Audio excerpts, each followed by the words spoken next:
Okay, and we'll call this November 26, 2013 work session of the Brookhaven City Council to order. Daniel, please call the roll. Councilmember Rebecca Chase Williams, District 1. Present. Councilmember Jim Iyer, District 2. Here. Councilmember Joe Bates Madison, District 3. Present. Councilmember Joe Gebbia, District 4. Present. Mayor Davis, we have a quorum. All right. Open remarks. Let's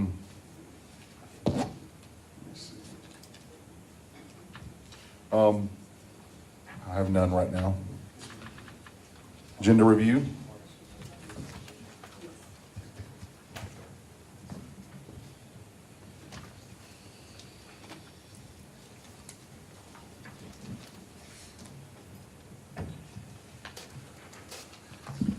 Thank you, Mayor.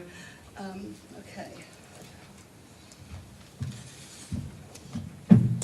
Okay, on our work session agenda, I guess I should say first, I'm sure you all have met Tim Tanner. Yes. Okay, let's welcome him to our meeting. Tom unfortunately has a number of broken ribs. He was in a boxing match and he won, but he broke. In defense of the city. Right. Remember, they say that you really beat him up, but that's going overboard. Well, I've been talking to him quite a bit, and he has definitely been in pain, but sounded a little bit better today. Okay, sorry, I'm just trying to pull my...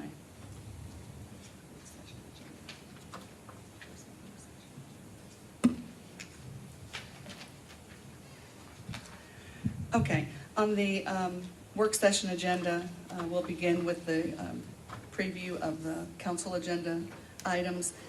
And we have a number of items that include some announcements, but I'll begin with the consent agenda.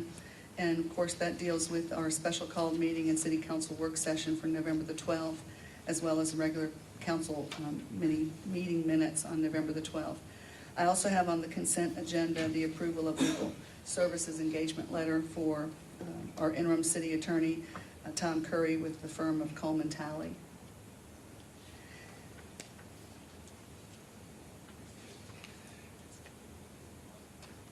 I'm sorry?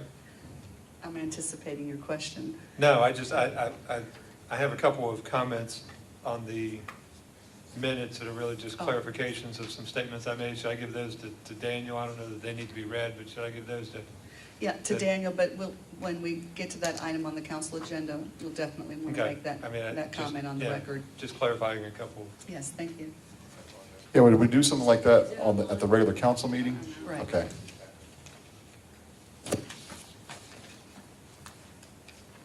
Because that would need to be on the record? Yes, Okay. and he changed and that would be part of the motion. Should I read them, or should I just note the changes and then give him the? I would read them into the record so that they are part of the formal record. Okay. All right. Okay, what was just passed out to you is the engagement letter. Okay. And this is, this would go into effect if you should so desire to make it a permanent appointment. Okay. I have reviewed it. I've had many conversations with Tom about it Okay. as well.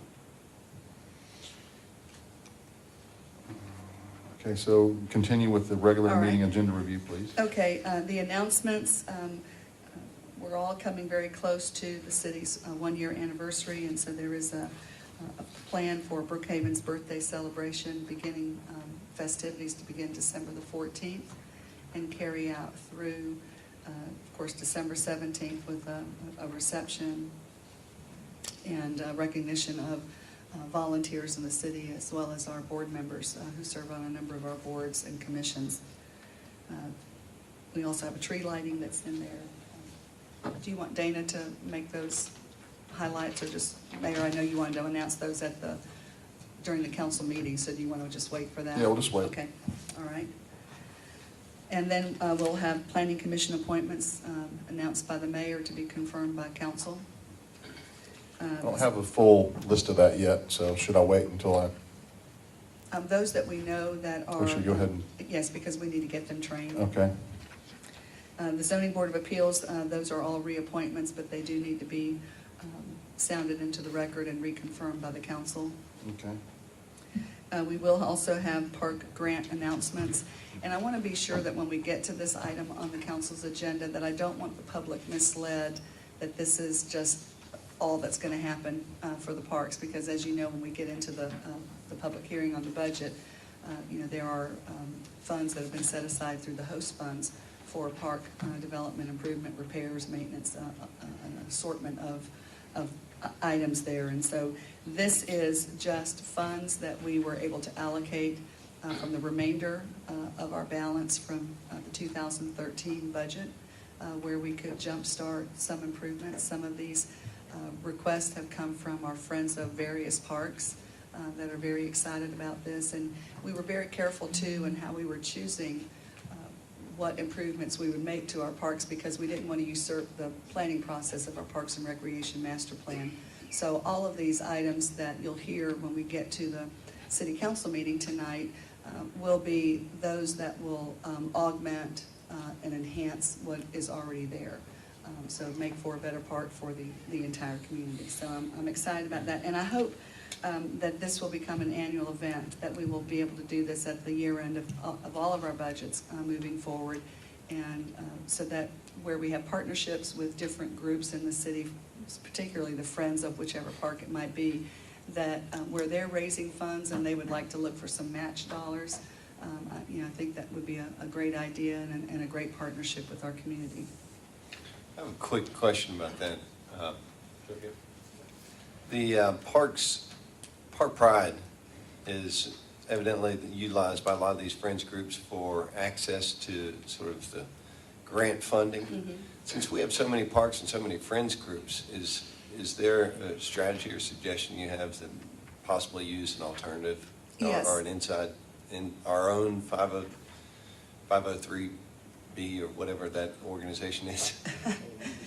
Yes, and I've got a full explanation, because in my conversations and meetings with different friends groups, we had talked about the Park Pride grant process, and they are sort of a clearinghouse, if you will, for many of the private agencies who provide funding for various civic improvements and opportunities. There's a gate fee to belong to that group, and just because you pay that gate fee does not necessarily guarantee that your grant application is to be funded. And so my thinking was, at least for this first year and maybe even into the second year, that we could do better with that gate fee and really be more in tune with what the true needs are locally versus trying to compete with others, in a greater area for those dollars. Now, how do we take that, to another level in the future? And I hope that we'll be writing many of those grant applications to these different agencies, whether they're private corporations or, for federal funds. And there are federal funds that are out there. While they're limited, they are there, and we certainly should, try and go after them. It's better when you're applying for any grant fund, whether it's to a private entity or the public, that you have a plan. And it's not haphazard that, we just would like to do this, because many of the grants are awarded based on a point system, and how does that comport with the overall benefit to the community at large? Does it follow a plan? Is there community support? Is the city involved? Have they budgeted funds for it? So I'd like us to establish a track record first before we would even want to consider Park Pride. But in the meantime, we're getting ready to develop our master plan for Parks and Recreation, and we have a 4-month period for that to be developed, and then we'll come back before this body for approval, and we'll have a real plan that we can move forward, and we'll create a budget tool out of that plan with the capital improvements plan. So we'll be able to use that in many facets, and we might revisit the idea of Park Pride.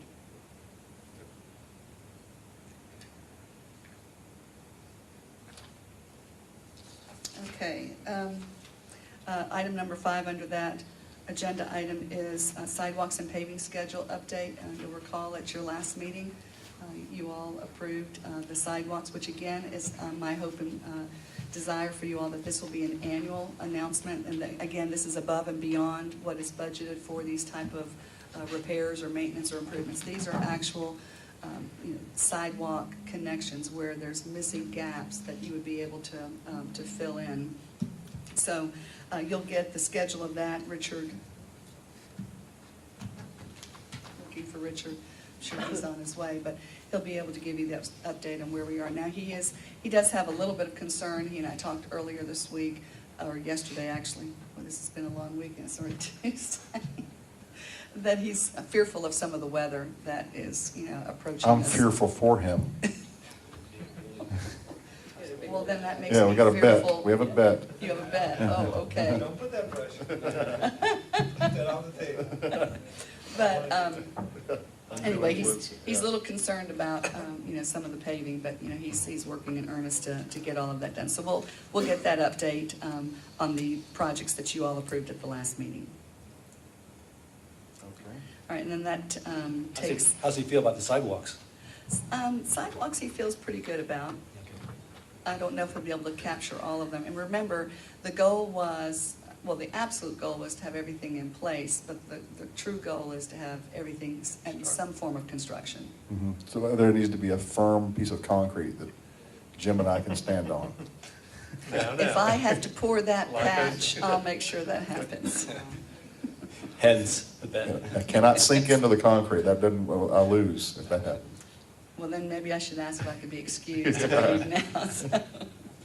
Okay, next we'll be going on to reports and presentations. A staffing report, you all directed me to review the needs of community development. I don't know if Susan's here yet, she was stuck in traffic. There she is. Oh, there she is, okay. So she and I met, and here is what I believe we need. Susan is in agreement to be able to shore up the needs of the department. One is to hire a land development inspector.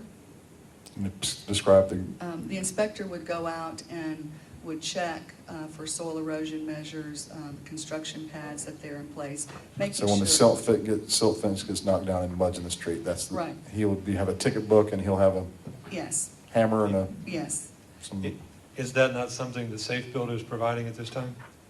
no. They're assisting through the code enforcement officer that's provided by Safe Build right now, so they are assisting, but the volume of the work that's there, we would like somebody dedicated. This would replace James Bassett, that position that he held. This position also would be our plan reviewer as well as an arborist. So it would be threefold and three functions. And I'm going to include three more positions, but the land development inspector is critical at this time. that would be an employee. Yes, Okay, that not is our contractor. recommendation. The next three would be Safe contractors, Build. vendors. Okay. Safe Build could supply one more code enforcement officer along with a building inspector. This building inspector, while doing So that's two, not one person that does both. It's two. correct, it's two people. separate. All right. The building inspector also not only would be, this position not only would be responsible for construction inspection, but also a new format that we're working on how we conduct inspections on setbacks, talking about staking and stringing the setbacks so that there is an actual inspection and a sign-off of that. So this new position would have that responsibility. And it would also cover and be part of the responsibilities of the other inspectors that we have. Lastly would be an administrative assistant. Right now, there's only one administrative assistant in the department, and the additional administrative assistant would be able to support the code enforcement officers as well as the building inspectors. So they could help with what we talked about yesterday with resolving citizen complaints or citizen concerns. That would kind of help. They could be responsive to that and could help track that. Okay. We run through that, so you've got one employee that's a Erosion control and erosion arborist. control. Yeah. You've got Arborist. two inspectors and an administrative assistant, is that? or One three? building inspector and one code enforcement One and officer. one, One okay. and one, and then one administrative assistant, and all three of those would be supplied by a vendor. And how does this resolve the issues we have with our zoning map? The zoning map and the audit of it are being handled by Ms. Cannon and her department managers that are under her for land development services management, as well as planning and zoning management. They would be working with her to. And they're also seeking outside some Yes. vendors, is that right? Yes, in fact, we're exploring that, on, you know, who could come in and dedicate their time, because of going through all the boxes of files and the missing files, the missing years of files that need to be reviewed. So these 4 new employees don't answer the question that we asked on Friday, and that's to provide a solution to getting the zoning map up to date. When do we expect to have that solution, staffing and proposal available for updating and correcting the zoning Well, map? the staffing is Ms. Cannon, and would be the land development services manager / city engineer, along with the manager for planning and zoning. That's the team, in addition to reaching out to a vendor, one that we perhaps have, or one that can come in for a special purpose. I think there were for 2 this. things that we were asking about, because there were concerns about, from some of the citizens and from council, that we might need some staffing, upping some staffing for setbacks and just general code enforcement, like the wall issue. If we had more staff, we could help prevent those things in the future. And then we also talked about, I issued a directive to have a complete audit of all our zoning maps. And so I think that work has already started. It started yesterday. And then, so there's some staff working on just that, and then there's going to be possibly an outside vendor to Right. help staff with that project. So there's 2 separate things. So the resolution that will be coming up on the agenda in a minute, to conduct a review of the zoning map, Mhm. is part of that? It is part of that, Okay. yes. And is there a schedule attached to that? We will have a schedule. I mean, it's immediate, and we know what the high priority is on this. It's just, who can we bring in from the outside that can dedicate 100% of their time? Would that be a bid thing you'd have to do, or an RFP No. process, or would it be professional services? This is professional Okay. services, and if we can provide that service with a current vendor by just staffing up, that's our first approach. That's what we're doing right now. So we are exploring that. Okay. And What- to answer your question about timing, you know, my hope would be in the next, you know, few weeks or 3 weeks, but a lot of that's predicated too on getting the missing 20-year information from DeKalb County.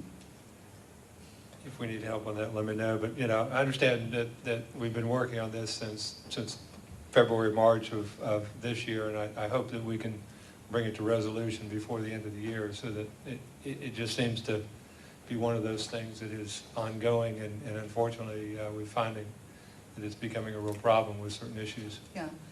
We had a further delineation in that. 2 other points is we were going to review every application that was already in the system to ensure that it got high priority for this review process. Yes. And the second, anything that comes into the system from now and forthwith will also be Right. reviewed Oh, immediately. yes, that's already been put into place Friday afternoon. Just as a clarity. Yes, just a thank you, clarity. thank you, because that was a very important part to all of that discussion too. I have a question, a little bit different topic, but same subject. The CH2M Hill, I understand there was some kind of study or analysis done about, was that just for the process in community development? Or It was. Did it have any kind of recommendations on staffing levels? It was just process? It was Yeah. really on the process of how permits Okay. were filed and who was reviewing and what the timing and turnaround should be, but. Gotcha. And That's good enough for me. Okay. And have we implemented any of those recommendations, and what's the status of the follow-up on that? Susan's Review. just told me they're still in the process of implementing all of those. Well, part of that too was predicated on bringing on a planning and zoning manager, somebody that would control and manage the flow of rezonings, and this would also include the comprehensive plan once we have our comprehensive plan. But more importantly, that position is over the code enforcement officers, who are also going to be looking for conditions of zoning. You know, when we have a host of conditions that are assigned to somebody checking that X, Y, and Z, that was an add-on to the requirement of the zoning is in place. The manager for development services / city engineer will have the land development inspectors as well as the inspectors associated and part of public works reporting, because that's part of the flow. What was happening was that the applications for rezoning or even permitting were coming across the counter and were being disseminated almost like in a, and I don't want to say shotgun approach, but it was almost, well, here, you get it, and you've got it first, and until somebody asks me for it, I'm not going to pass it on, or I'm going to expect someone will just know to pick it up.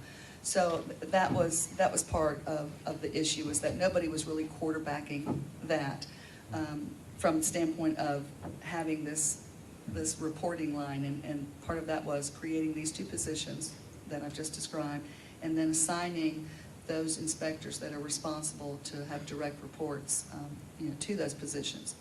Then there was also the recommendation that a checklist or a check sheet of what is required to be on the plans for land disturbance plans or even building permits, what is required to be on those sheets, so that not only that's used by the staff as a checklist, but also by the applicant, the developer, the builder, to know what is expected for them to be able to have a plan fully reviewed and to be accepted for review and then permitted.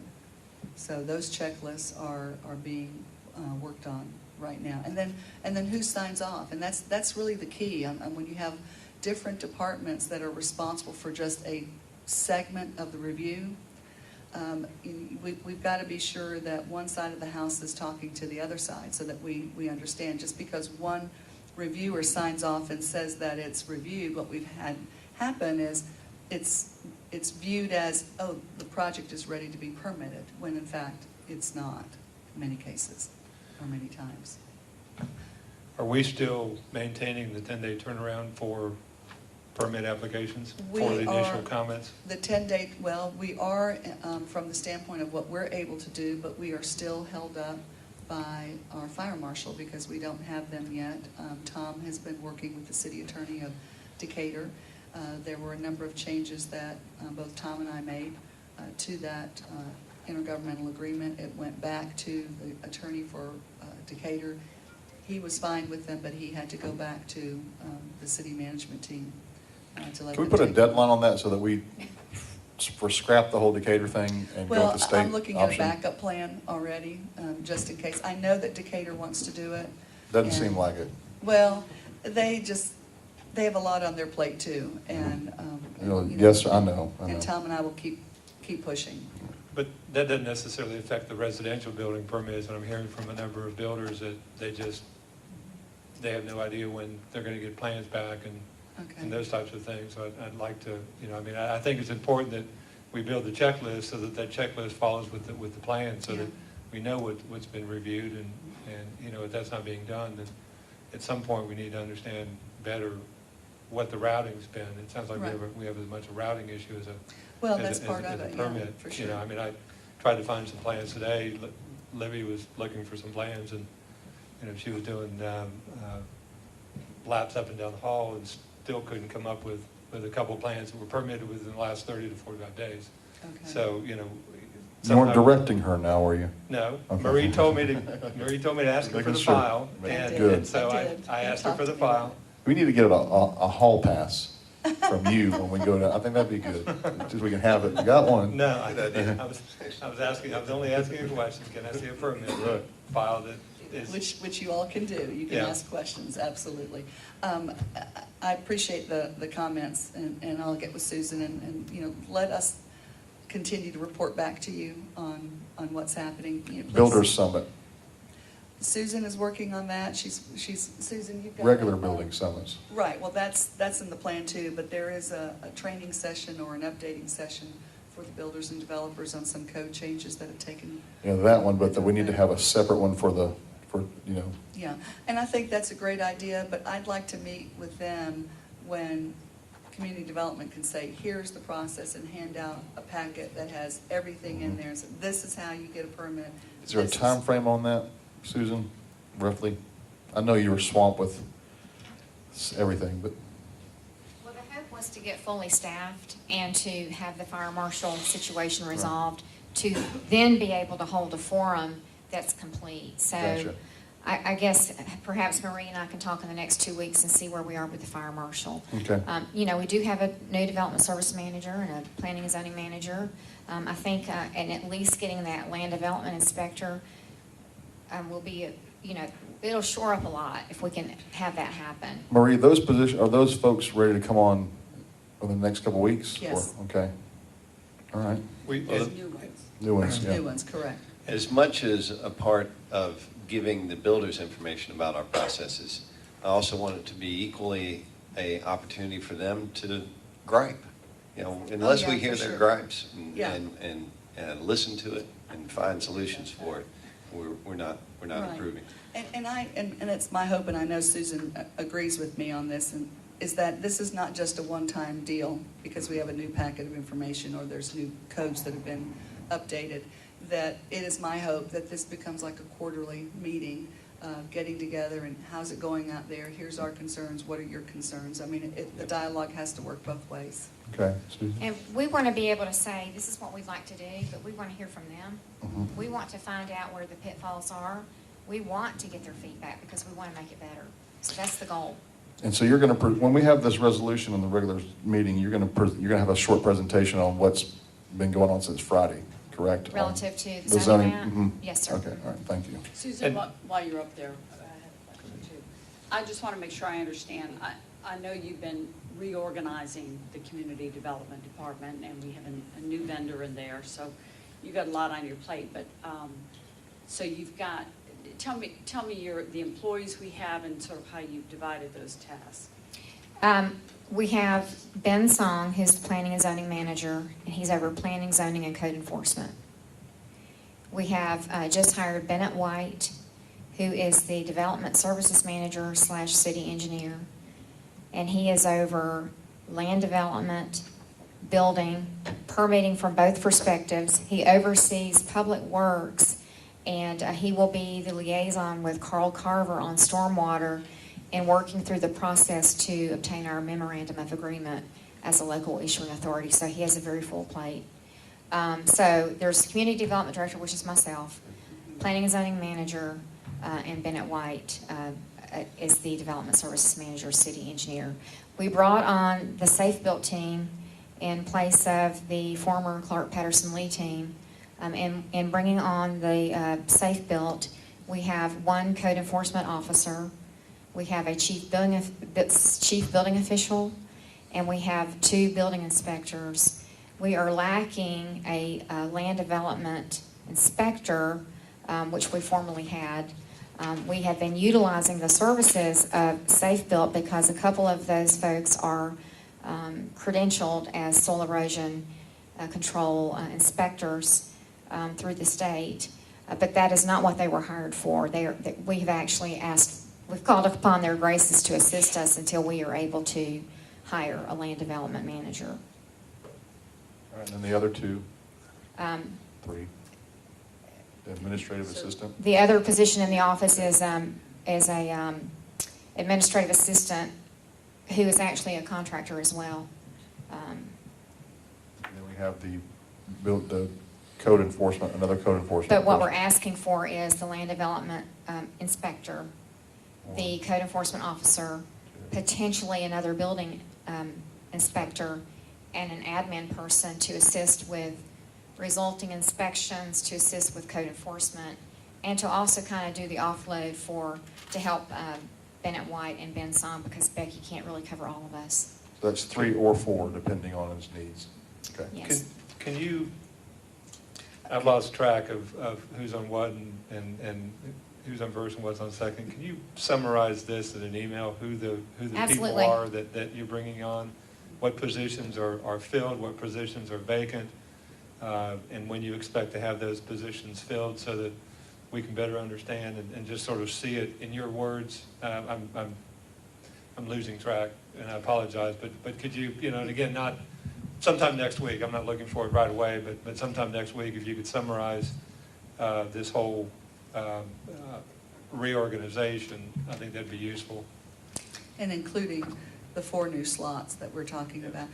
And one other thing, too, that I think will help all of you, is that Rick Stone is assisting me in creating an organizational chart, so that way you can see how all the departments line up, and even including some of the new positions that we've talked about for the 2014 budget.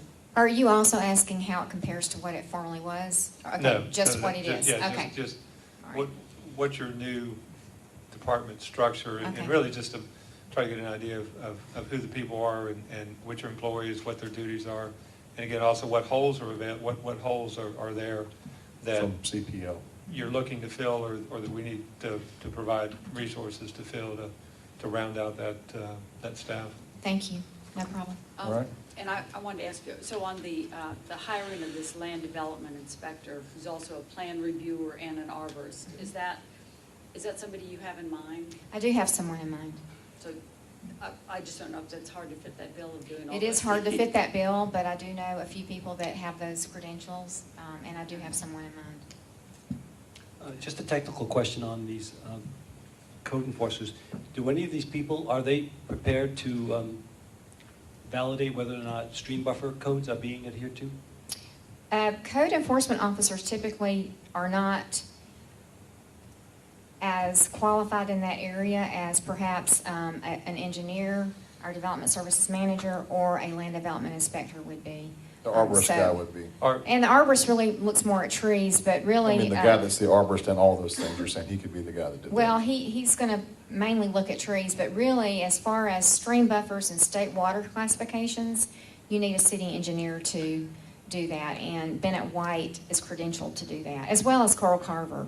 But are our code officials cross-trained to the extent that they can at least recognize that there may be a problem and call in the appropriate inspector to, Yes. you know, in other words, if a building inspector goes in the house, he looks at the front porch and he sees that there's silt or that there's, you know, obvious problems, that he understands that he needs to call in the Yes, sir. appropriate inspector to review those items, because Yes, there's a difference in the stream buffer versus soil erosion around the house. Yes, sir, though, yes, they are. yeah, I mean, at least so that they recognize that there may be an issue and can call in their fellow inspector, who is the qualified to check it out, or at least make a note of it. I mean, that's, if we have 2 or 3 inspectors at a job site at any given time during the course of you know, each one of them doing an overview, and then looking at their specific discipline, I think would be beneficial. They are qualified to do that. We actually had a meeting today, and we really didn't want to roll this out until Monday with the holiday, but we're looking at, as the building inspectors are out there, if they see that there's a soil erosion violation occurring or the construction pad site's not in, we are not going to do the inspection. We're going to tell them they need to correct that before we move forward with the home inspection. We're not going to roll that out until Monday. We didn't want to do that with a holiday. Thank you. So Susan, is this a bump up in people, in manpower in your department? I want to make sure that you've got enough resources, because I think, you know, part of what we've seen is a tremendous building boom. And I don't want you to be short-staffed. I want us to have enough people to go out and inspect and enforce the code and do all these things that we're asking you to do. Is this a bump up from what we've had before, and are you satisfied with it? Will you need more? I'm trying not to ask for too much. I'm trying to ask for what we need. I think if we need more, we need to come back to you. But right now, this is what we need. Well, one good strategy that was recommended to me was a fast-track priority fee schedule that we possibly could add more personnel for. So the builders who really want to fast-track this thing are willing to pay more to get it fast-tracked through our system. So that, you know, there's a cost benefit to these builders out there who are really wanting to get quick turnaround. And I like the idea of having a fee schedule that gives them that opportunity and might be able to defray the cost of some of this personnel. We would certainly have to run the numbers to see how we can support that, but that's an idea. I would hope that once some of the efficiencies are in place, the fast track becomes the normal track going forward, you know, and that, as with other jurisdictions, if you want a residential permit, house permit, you can walk in and walk out in the same day. But, you know, again, that just takes time to get the processes and procedures. Question about the code enforcement. We've talked about new building Does this also include sufficient code officers to review the existing conditions or problems, other than new construction? The calls and C-click fixes and things for general code issues. International Property Maintenance Code and things of that nature, Well, not only that, but I mean, the. trash, debris. Exactly. Right. Yeah, things that aren't related to new construction. Well, obviously, I would say that the current one new person we have is not enough, which is why we're asking for an additional. I think right now, we need to just have the two to see if we need more. If we need more, we'll come back to you, but right now, I think a good start is two. We're 12 square miles. I know we're very dense, but I think to ask for more than two right now would be asking for too much until we can vet it out. Got it. Thank you.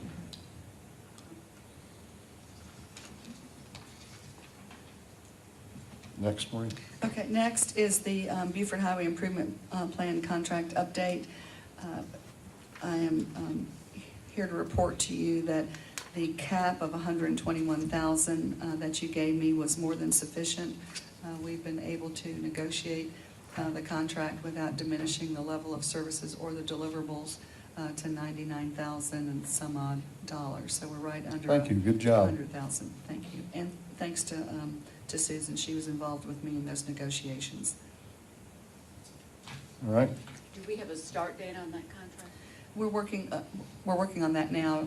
Tom has the contract from the vendor, and our goal is to have the kickoff on December the 18th.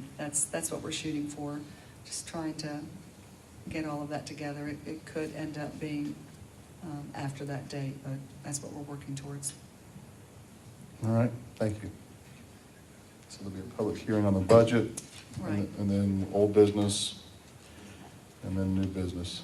Right, and that's the budgetary policy amendment, whereby Mm. we're going to follow the charter where it calls out. It's not a for- charter change, it's No. a change in the policy, correct? Correct. Do we have any paperwork on that? Do we have the actual? Yeah, I mean, that, yeah.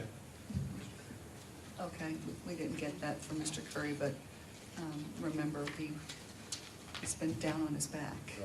Right. Do we want to postpone that? I mean, we're not reviewing No. budget for another. No, we can wait, and that way you can Good. see it, Yeah. that's fine. So We'll just just take that off the make a agenda, note on that or one. just defer it, Defer. as long as we do that by, at the 17th, we're Okay. good. All right. Then there's the resolution. Then the resolution, which Mhm. is in your packet, and you all have read that. Okay. And then that's all we need now. Going back to the work session agenda,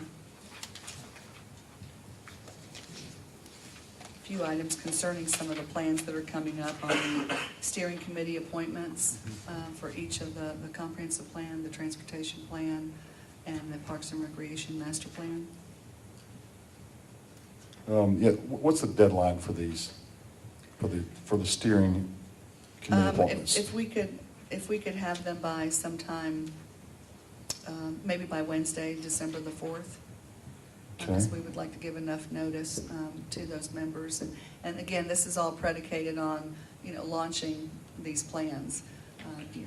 Right now, it looks like the launch of the comprehensive plan, along with the transportation and Parks and Rec, could be later in December, and since we're in the holidays, it could be the first weekend in January. But, we had a presentation at one of our retreats, and it was a demographer, and I think that would be really we could bring all of the steering committee members together and have that overview to really talk about, well, who is Brookhaven, the makeup of it, and I think it would be very worthwhile for those members to have that. So if we could still try and plan that for the 18th or the 19th, I would like to do that.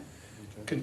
Can you send us an email with the various steering committees and Yes. how many people and, Yes. and sort of generally what you're looking for? Yes. So that, And I can just explain, like, for this steering committee, for this plan, this is what's going to go on. perfect. Okay, good. And maybe So there's spell out three, just how much 7 time apiece. will be expected. So I 21. thought there's 4. What was that, Rebecca? Transportation and Parks. Beaufort Highway. Beaufort Highway is I'll the wait other till one, May. right. So, yeah. Right. Now, Beaufort Highway, if I might mention here, that that's going to be a very important tool to the Development Authority, so we definitely want the Development Authority, so we might expand that beyond the 7 members that we have there, and maybe add a couple of more, so I'll put that in the email. And you'll give us an idea of how much time will be expected? Yes. Are these weekly meetings, Yeah. Well, We'd like to know it's that. all going to be driven by the community engagement portion of each of the consulting teams for the plans. But the Buford Highway, the Transportation, and Parks and Rec are all 4-month periods. So there will be a lot of meetings. I would say at least maybe a minimum of twice a month, maybe 3. Susan, do you agree with that? Yeah. The comprehensive plan is going to be a 9-month project. So I see that probably in the beginning, they'll probably meet at a minimum of twice a month, could be 3, and then as we approach probably late spring, I think it would start to taper off to maybe monthly. And then that could be monthly with the steering committee and then monthly with the public. Is there a training requirement? No. Okay. Mm-mm. Yeah. Are they typically in the day or the night, or do you? Both. Susan just reminded me too, we're going to have an open house as well. To bring people in who Yes. we might not know about that might want to be interested? Correct, because, That's a good idea. the steering committee is the group that Susan's going to be always reaching out to, that they understand what's going on and coming to the meetings.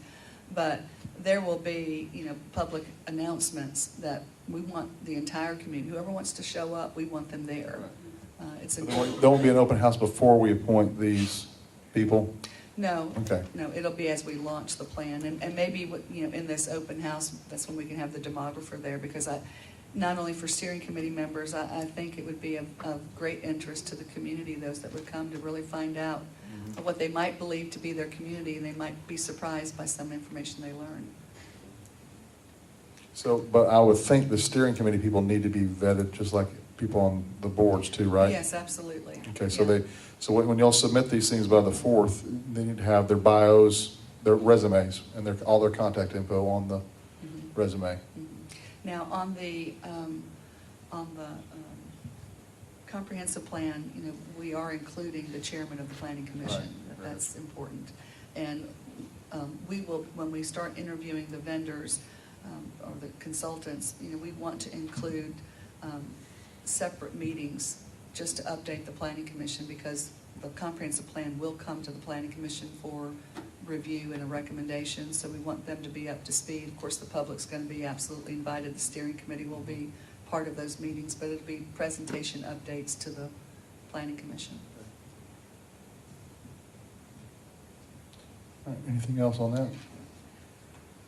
Okay, police department fine schedule. Right, is the chief? Mhm.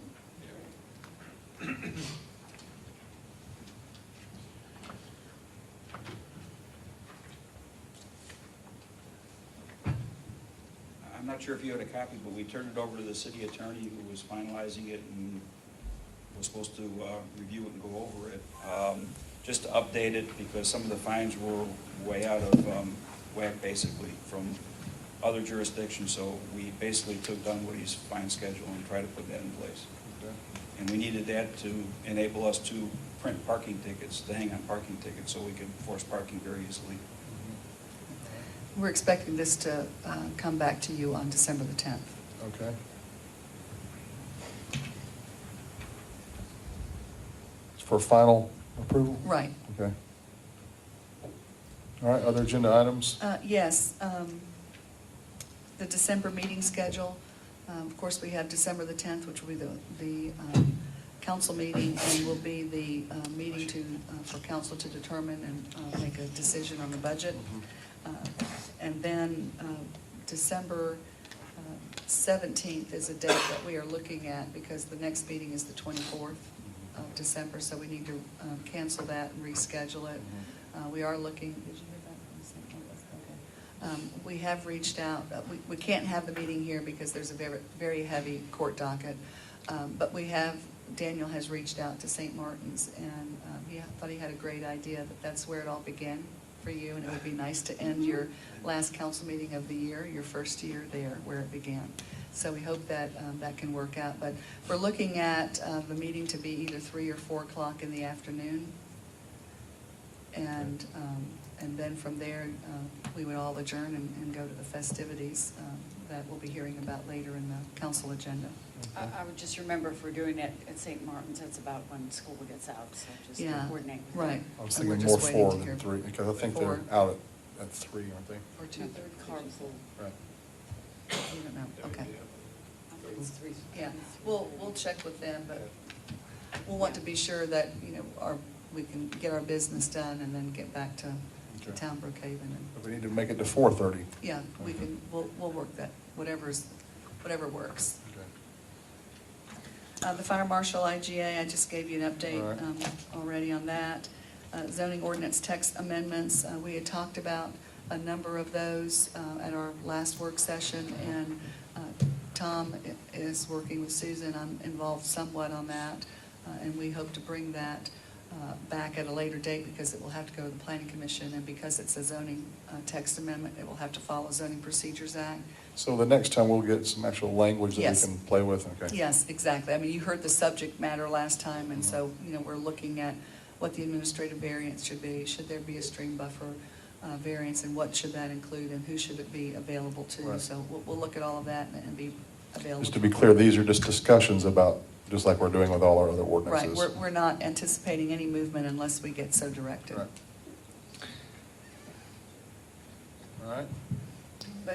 But we will have a chance to hear from the public, Oh, discuss yes, them, hear the absolutely. pros and the Yes. cons. Right, and that will also happen at the Planning Commission, because again, this is a text amendment to the zoning ordinance, has to follow Zoning Procedures Then Act. it comes to so- us, so Right, it'll be that and then, right.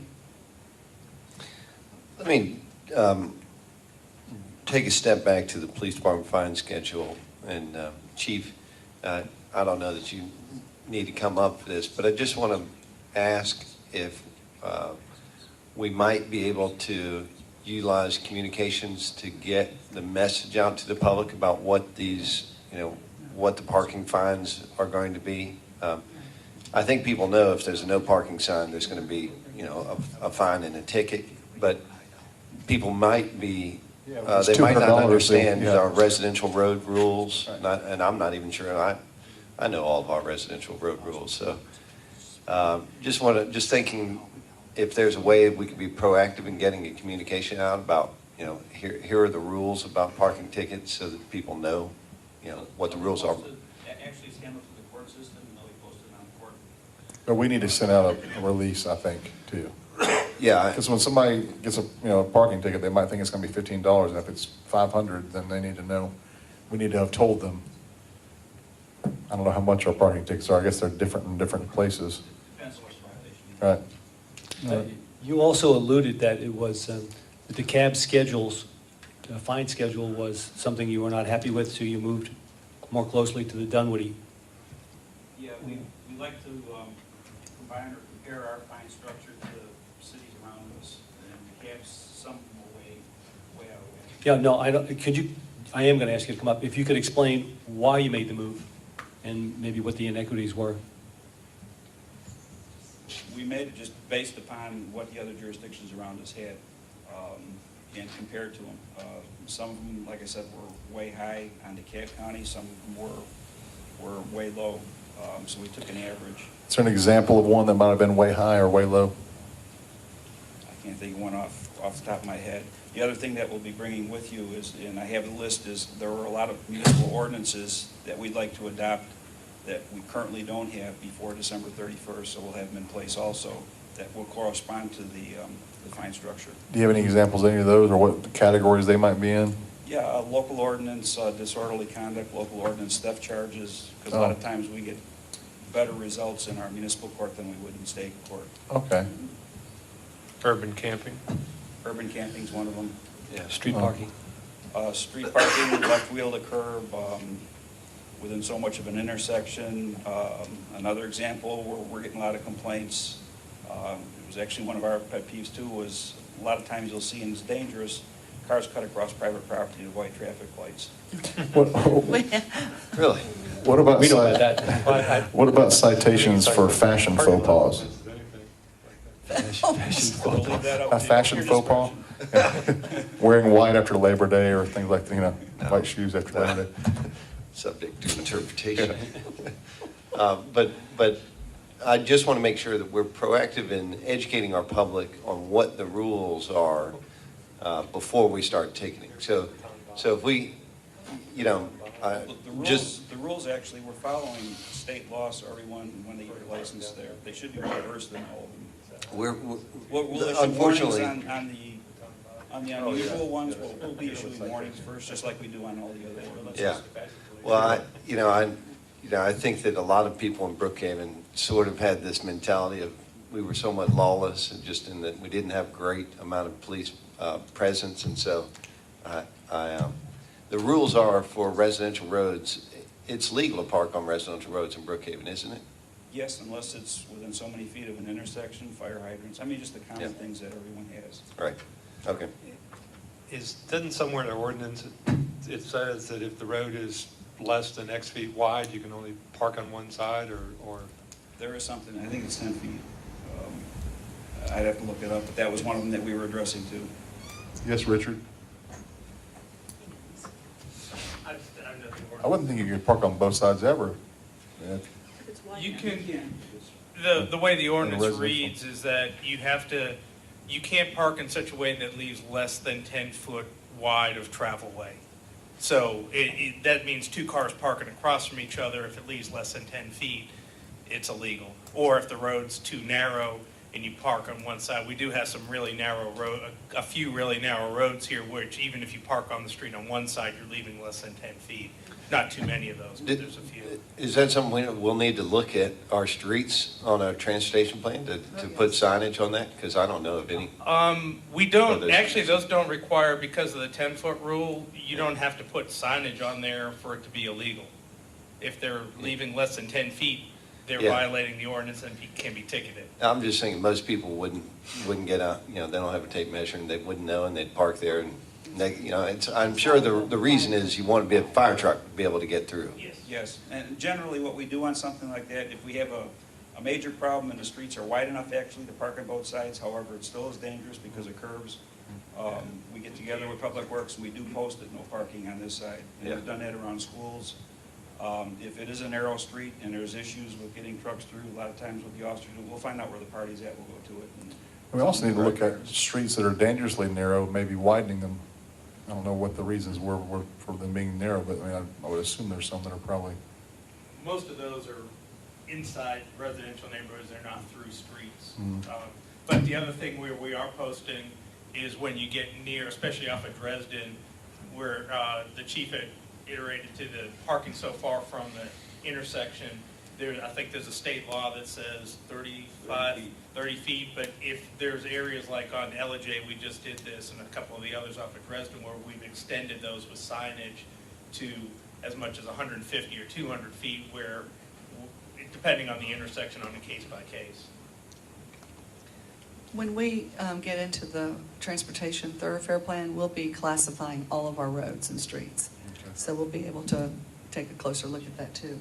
And actually, we're waiting to, Department of Transportation has actually approved our radar and the speed limits on the streets we submitted, and that'll update our book.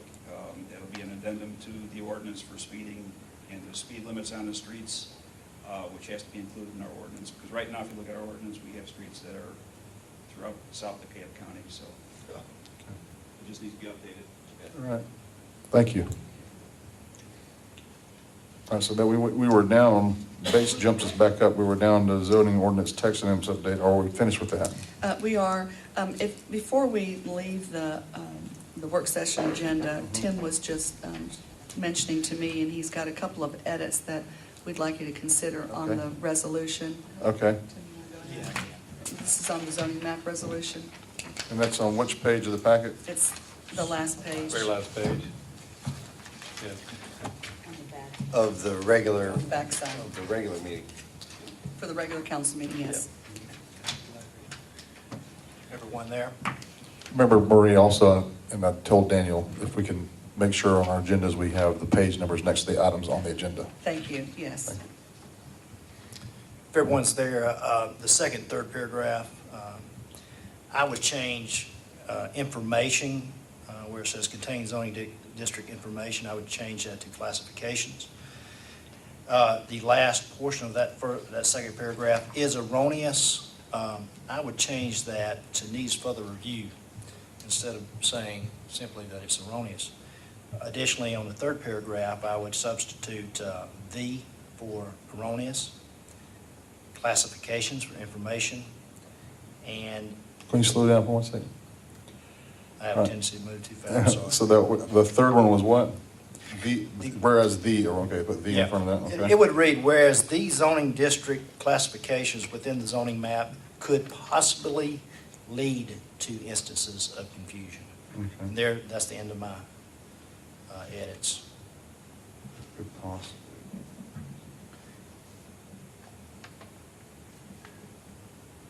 Okay, And I can read both paragraphs back if you guys want me to. yeah, do that real quick. if you Okay. want. Starting with the second paragraph, whereas it has come to the attention of the city that the zoning map may contain zoning district classifications transmitted to it from DeKalb County, Georgia, the county, upon its incorporation that needs further review. Okay. And whereas the zoning district classifications within the zoning map could possibly lead to instances of confusion in the interpretation and consistent application of the zoning district, city Okay. zoning ordinance. Gotcha. That's all. All right. So when we get to that agenda, Tim can read that into the record for Sure. you all as his recommendation. Okay. Thank you.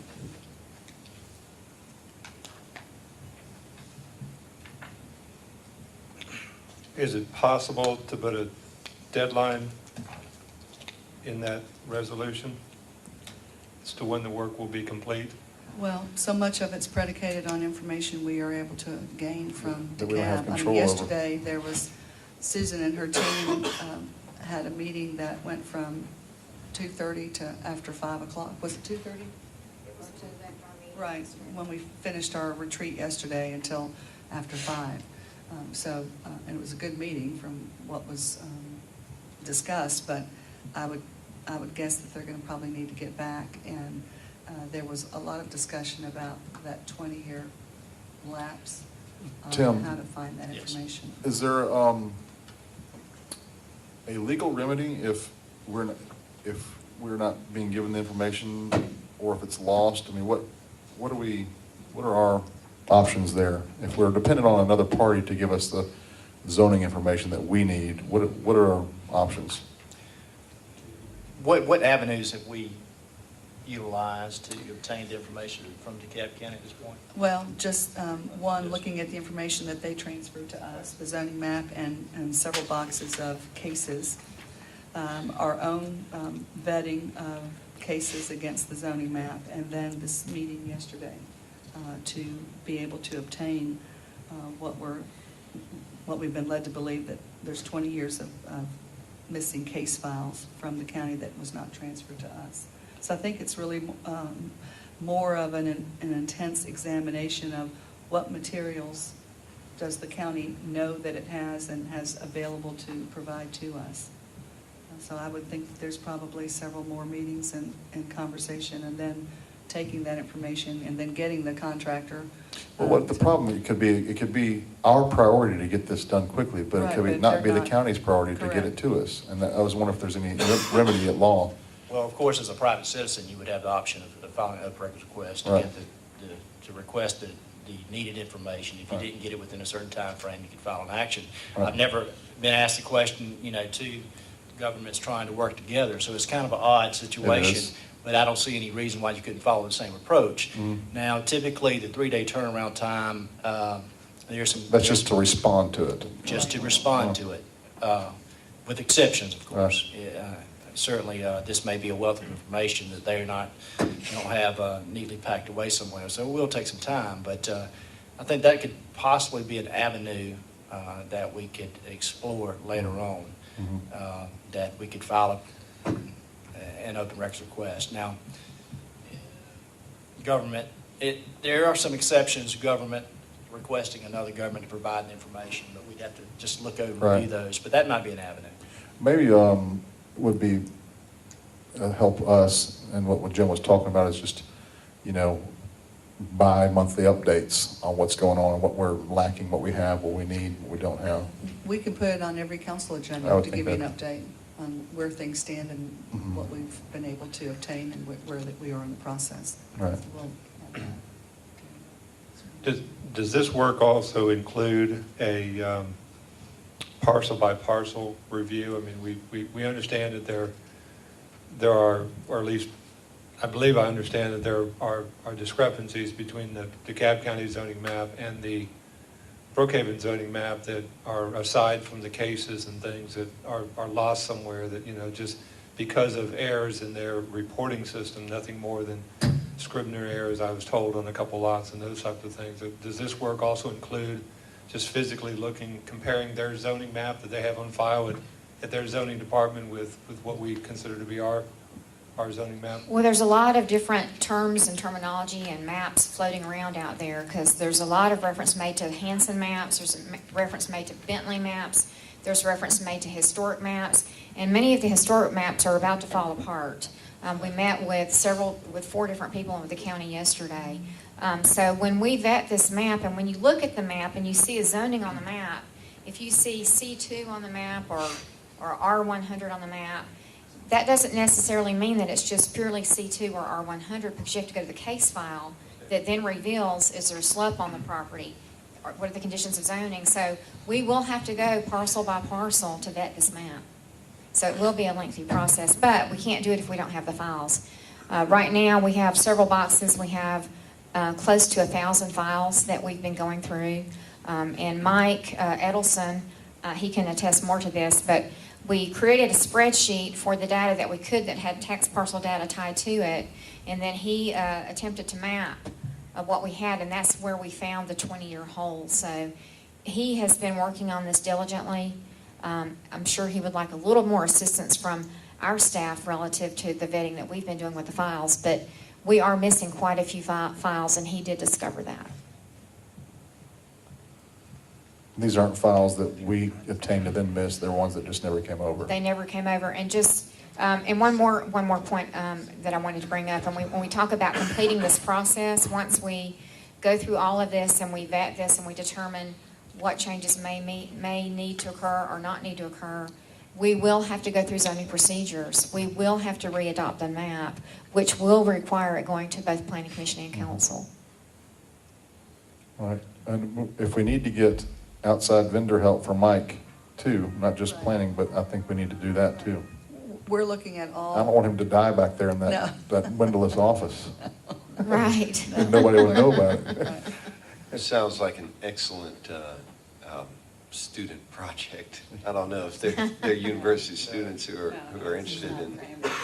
Not unless they're a grad student. Yeah, grad student. In planning and zoning, Yeah, because grad it's too student. critical to be a student product. And it's very tedious, Yeah. but it's extremely necessary. It's very Exactly. important. Let me ask, maybe Tim can help with this. Okay, so we go through and we vet our map, and we find that we had a bunch of lots with misinformation on it. And maybe we've already had some variances or some action taken or a permit issued on that particular lot. And it might be contrary to what it would be otherwise. I mean, what's the status of that legally? If the action was taken in good faith, that it was, Well, it'd be my opinion that, of course, you adopted this map, and with warts included, and you would take, that would be your starting point. I mean, you went to the ZPL, and you adopted it, and there may have been some miscommunication, but it is adopted with a particular zoning classification. If the council sees fit, of course, to change that in a future way, but I don't think you can go back. I don't think there's any recourse. I think you have to live with what was adopted back in January. If we inadvertently change the zoning of a property, are we required to give notice to that homeowner or that property owner that their parcel was zoned one thing on January 14th, it is now zoned something different on January 16th because we adopted a map on January 15th with warts on it? Well, you would have done so if you had followed the zoning procedure laws, because you'd have to have public hearings on those on that zoning change. So they, in a perfect world, they would have received notice, and they would have come and said, hey, listen, this is not my correct zoning. You do not need to do that, and then it would create, at that instance, a chance for the city to review that, so there is a mistake. So that's kind of the purpose of the zoning procedure laws, which are a fancy way of saying it's nothing more than a notice provision to get all the, invested parties to the table, so. And this update will actually give an opportunity for that correction. So it'll give them notice if there is going to be a zoning classification change on their property. If they don't agree with that, then they'll have the opportunity to come and say that's wrong, and we'll be able to research it. So, Well, is that correct? you're going to pass this resolution, as I understand it, just to conduct a review of all the zoning parcels Right. within the city. Now, I'm talking about the future changes Future, that yeah, that would come because out you of have to this. go through the same procedures. Right. The same procedures to change one parcel are essentially the same to change all the parcels. You still Right. have to provide the notice. Right. So, once y'all pass the resolution, review all these properties, there's some concerns, and then you would do it at that time. So. Right. All right, thank you. Where are we now? We are finished. Okay. Just one quick question. Do you expect Bonnie will make a presentation again? Yes. What about the park grants thing? Do we need to talk about that? Yes, we can Or go do ahead. do we and- need to wait for that? We can wait and make the announcement. Okay. Yeah, we'll just wait. then. Okay. All right.